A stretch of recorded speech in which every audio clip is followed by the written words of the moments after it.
Olá, eu me chamo Renata Lago, moro na cidade do Rio de Janeiro e nesse ano de 2021 o nosso projeto chamado A Última Balada foi selecionado para o Sesc Argumenta. Esse texto foi escrito em parceria com o roteirista Vinícius Moraes, que vai falar no finalzinho desse vídeo sobre estrutura de roteiro, em especial estrutura de sitcom. Já eu vou falar sobre um outro tema, que se chama formatação de roteiro, em especial o formato Master Scenes. Muita gente escreve histórias incríveis com personagens maravilhosos, mas esbarra quando o quesito é formatação. Você pode escrever o seu roteiro na forma que quiser, mas o padrão adotado pela maior parte dos produtores é o formato Master Scenes. Nesse formato, a disposição das informações na página fica mais compreensível de ler, o que dá agilidade ao processo de produção do filme. Mas e agora? Por onde começar? A primeira coisa é escolher um software para escrever roteiro. Existem vários no mercado, pagos ou gratuitos. O Final Draft, por exemplo, é o mais usado na indústria e é um dos mais caros também. Mas há outros como o Movie Magic Screenwriter, o Writer Do It, que é um programa colaborativo, e o mais conhecido dos roteiristas iniciantes, o Celtics. Há também quem ensine a formatar o Word para escrever roteiro. Enfim, é só dar um Google e escolher o que for melhor para você. Eu, por exemplo, comecei com o Celtics, mas à medida em que professores e colaboradores de escrita foram exigindo, acabei migrando para o Final Draft. Bom, agora que você já tem onde escrever, você vai precisar dividir o seu roteiro em cenas ou sequências. Como é que a gente começa escrevendo uma cena? Pelo cabeçalho. E o que o cabeçalho tem que conter? Primeiro, você precisa dizer se a cena se passa em um local aberto ou fechado. Se for em local aberto, você indica que ela se passa no exterior. A gente sempre abrevia, na verdade. Se for em local fechado, vai indicar que é interior. Depois de colocar isso, logo ao lado, você indica em que local ela se passa. Pode ser uma praia, um quarto, o interior de um carro.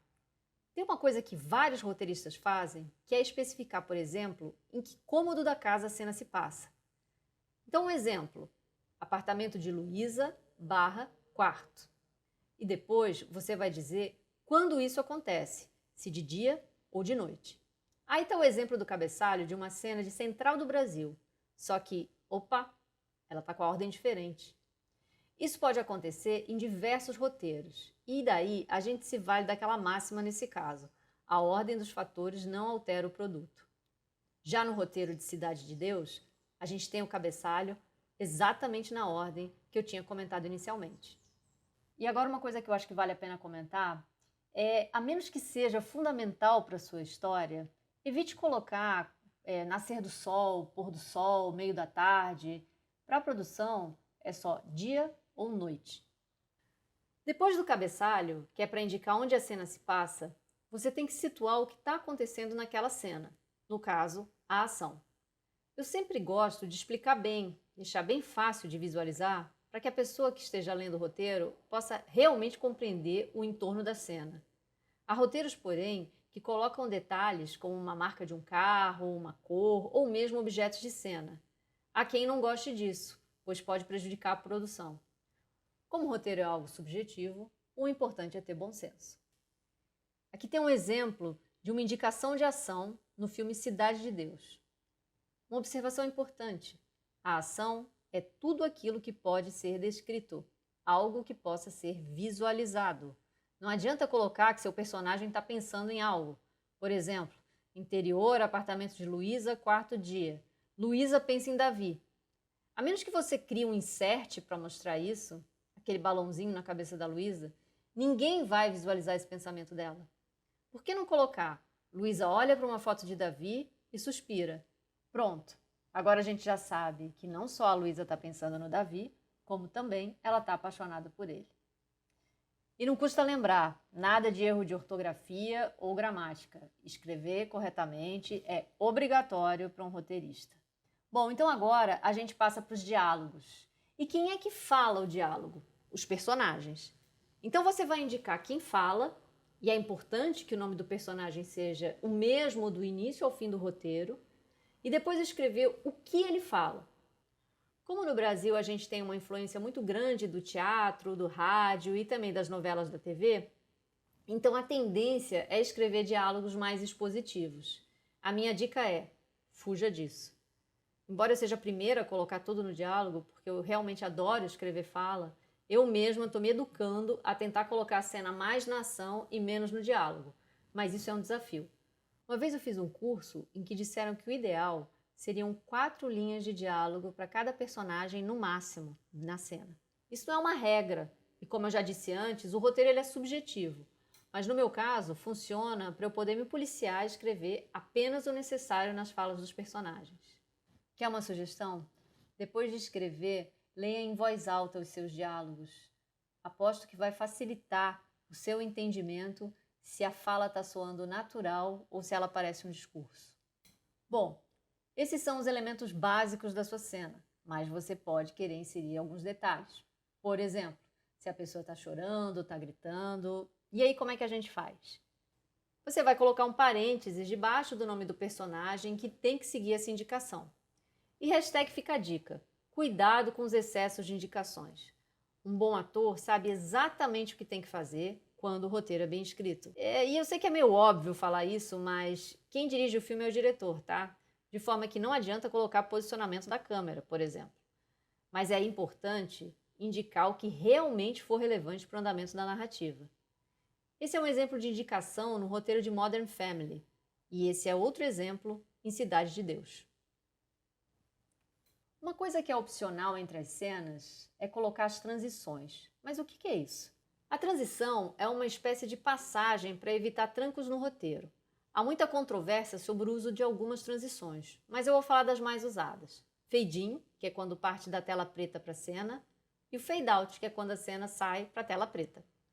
Tem uma transição que acontece dentro da cena, que é o corte descontínuo. É uma espécie de passagem de tempo sem precisar mudar de cena. Um exemplo de corte descontínuo é essa cena de Se Eu Fosse Você. Uma dúvida muito comum para quem está começando a escrever roteiro é como escrever flashback. Os flashbacks são lembranças, momentos do passado colocados no filme ou na série para que o espectador compreenda melhor a narrativa.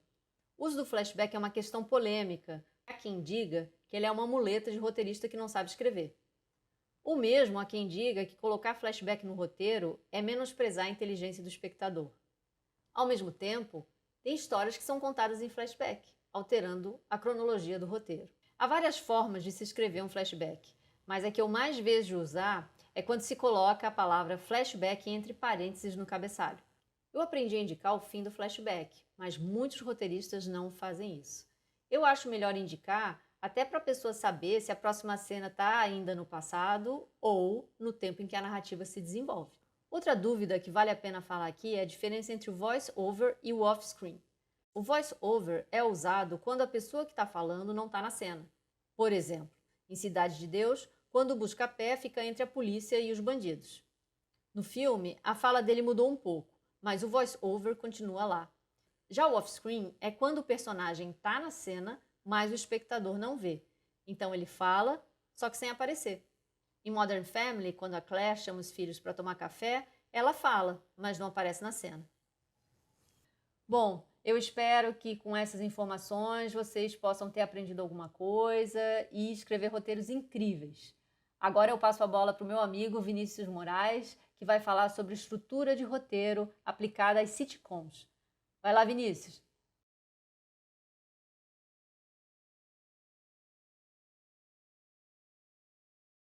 Olá, eu sou Vinícius Moraes, sou roteirista do Multishow, sou redator final da 9ª temporada do Vai Que Cola e agora eu vou apresentar a vocês o método AC3, que é o método que eu uso para estruturar qualquer roteiro. Tá bom? Vamos lá? No esquema de estruturação básica de todo roteiro, podemos identificar 4 partes que compõem cada trama. A apresentação, que é quando as personagens e as bases do conflito central são apresentadas. Complicação, que é quando a ação realmente se inicia. É o primeiro conflito da trama que pode ter quantas complicações forem necessárias até chegar ao clímax. Clímax é o ponto da narrativa em que a ação alcança seu momento crítico, tornando o desfecho inevitável. E conclusão, que é a solução dos conflitos produzidos pela ação das personagens.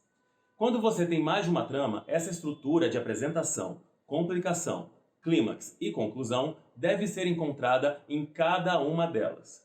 Às vezes, uma cena possui mais de um desses elementos. Por exemplo, apresentar o conflito da trama e logo em seguida a complicação na mesma cena. Ou uma cena que apresenta duas situações, uma para cada trama.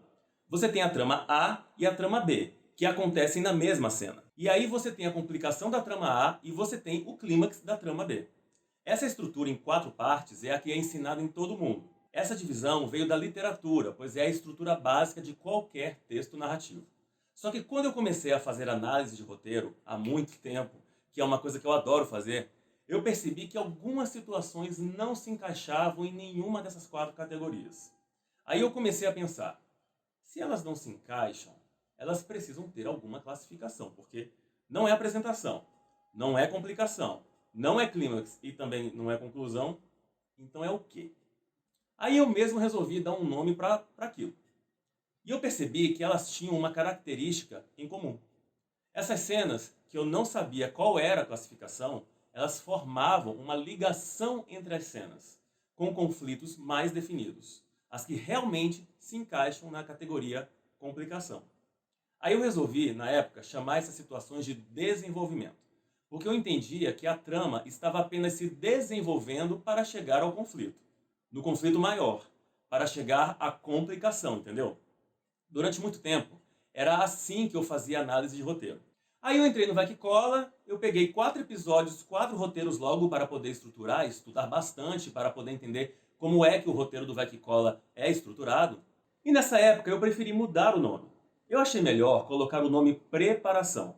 Eu achava que esse termo preparação facilitava o meu entendimento, porque realmente essas situações ou cenas preparam o espectador para o problema que está vindo aí. Não é apenas um desenvolvimento, sabe? Realmente é uma preparação para a próxima etapa. Aí eu pensava, então pronto, eu vou colocar como preparação porque eu acho que é um termo mais apropriado. E aí nessa análise minuciosa dos roteiros do Vai Que Cola, eu percebi que tinham umas situações que também não se encaixavam em nenhuma dessas. Não era preparação, também, porque não preparava para a trama. Era só uma situação para fazer graça, uma cena só para fazer rir. Então, como é que eu classifico essa cena que é só para fazer rir? Aí eu falei, então eu vou chamar de piada. Essa é uma cena de piada, pronto. A tal cena que só serve para ser engraçada e pode estar relacionada a alguma trama, mas ela é acessória. Ela é como uma esquete dentro do episódio. E tem cenas do Vai Que Cola que são assim. Ou então essa cena é o teaser ou a tag de uma sitcom. Então é aquela história, são cenas que podem ser retiradas do roteiro se o roteiro estiver muito inchado. Mas tem uma coisa, ela deixa a história mais divertida. Então é uma questão também de escolha. Porque você pode, de repente, querer encurtar uma cena que não é tão engraçada, que desenvolve a trama, mas que você pode dar uma enxugada para poder caber aquela piada que é o que vai conquistar o público. Aquela piada boa, aquela situação que vai marcar o pessoal, as pessoas vão falar daquela cena, sabe? Vai conquistar a audiência. Vai ficar replicando e vai virar meme. Mas isso tem que ser muito bem feito, hein? Isso não é comum, na verdade, não. É de vez em quando que aparece uma situação dessas, certo? Então, dito isso, eu acrescento a estrutura básica do roteiro de comédia, mas essas duas classificações que surgem em seguida. Então nós temos o quê? Apresentação, preparação, complicação, clímax, conclusão e piada. Às vezes pode rolar uma dúvida na hora de classificar. Por exemplo, para saber se é uma complicação ou uma preparação, você se pergunta o seguinte: deu certo para o personagem? Ele conseguiu o que queria na cena? Se sim, é uma preparação. Se não conseguiu, é uma complicação. Aí, se ele não conseguiu, o conflito se mantém, entendeu? Para saber se é uma preparação ou uma piada, porque preparação é meio sem conflito, né? E aí a cena de piada também não tem conflito, você pode ficar na dúvida. Aí você se pergunta, essa cena é importante para a trama? Ou, se eu tirar, atrapalha o entendimento da trama? Se sim, ela é uma preparação. Se não, é uma piada. Sabendo que tudo o que acontece no roteiro de comédia pode ser uma das 6 categorias que eu acabei de falar, dentro delas vamos encontrar mais 3 elementos muito importantes. O incidente excitante ou gatilho, o ponto de virada e o punchline. Então a gente pode dizer que incidente excitante é um acontecimento que altera a ordem normal das coisas de maneira provocadora e estimulante. É por isso que também usamos a palavra gatilho, que é uma palavra que está muito na moda até hoje em dia, né? Para outras coisas. Bom, ponto de virada é o acontecimento que faz a história mudar de direção. É quando a personagem muda o seu objetivo. Por exemplo, se ela conquista o que ela quer no meio do episódio, no meio do roteiro, ela pode passar a ter medo de perder aquilo que ela conquistou. Aí ela tem um outro objetivo a partir daquele momento. Ela sai do desejo de conquistar no início do episódio e aí ela passa a ter medo de perder. Então mudou o objetivo da personagem, entendeu? E, para terminar, o punchline é o quê? É aquela piada que arremata a cena. Aquela piadinha de final de cena que deve ter em toda sitcom. Bom, gente, então é isso. Esse é o método AC3 de estruturação de roteiro que eu uso, utilizando todas essas categorias para me ajudar a estruturar um roteiro e mais, para ajudar a analisar um roteiro que eu estou escrevendo. Tá bom? Valeu, obrigado, um abraço.